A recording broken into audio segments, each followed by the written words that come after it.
introduction and summary of Four White Coats.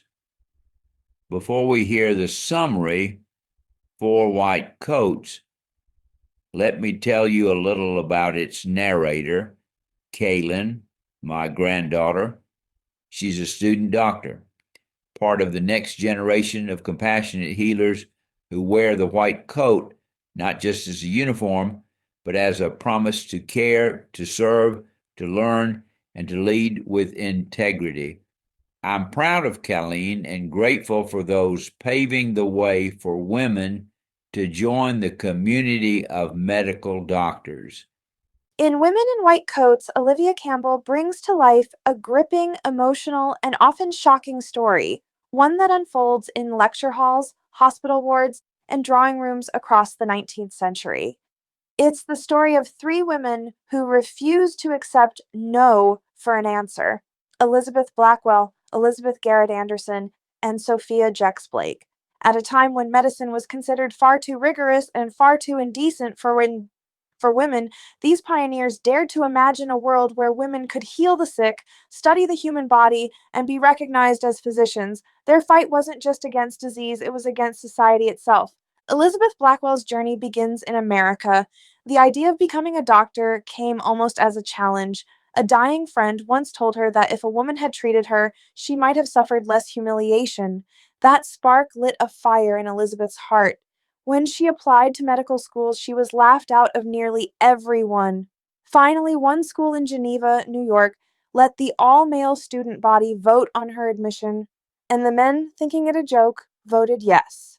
But there was nothing funny about what came next. Elizabeth endured cruel jokes, isolation, and professors who refused to let her participate in anatomy classes. Yet she persevered, graduating first in her class in 1849, the first woman in the world to earn a medical degree. Across the Atlantic, Elizabeth Garrett Anderson was quietly carving her own path in England. The daughter of a successful businessman, she had determination, intellect, and access to education, but no formal way into medicine. So she found loopholes. She studied privately, apprenticed under sympathetic doctors, and eventually earned a license through the Society of Apothecaries, becoming the first woman in Britain officially qualified to practice medicine. And then there was Sophia Jex-Blake, the fiery reformer of the group. She was impatient with injustice and unwilling to be silent. When she and a small band of women were admitted to the University of Edinburgh in 1869, the backlash was brutal. Male students jeered, threw mud, and even rioted. The Edinburgh Seven, as they were called, were eventually expelled, but they didn't give up. Their campaign drew national attention and led to reforms that would finally open British universities to women. Campbell writes with a journalist's eye and a storyteller's heart. She weaves in vivid scenes, an operating room thick with tension, a Victorian dinner party where women are told their brains are too fragile for science, a hospital ward where female doctors care for the poor who gladly trust their hands. She also explores the cost. These women paid dearly for their courage. Many were ostracized from polite society. They faced constant skepticism from male colleagues. Marriage and family were often sacrifices they could not make. Yet they pressed on, fueled by compassion and conviction that medicine needed the female mind and heart. By the book's end, you see the revolution they began. Their work inspired new generations of women, like Florence Nightingale in nursing and later pioneers like Marie Curie and Virginia Apgar, to claim their place in science and healing.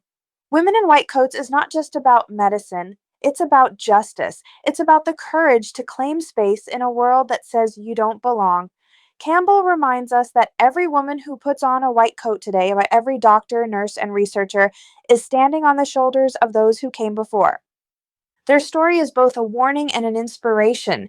Change never comes easily, but it always begins with someone brave enough to say, I will not be turned away.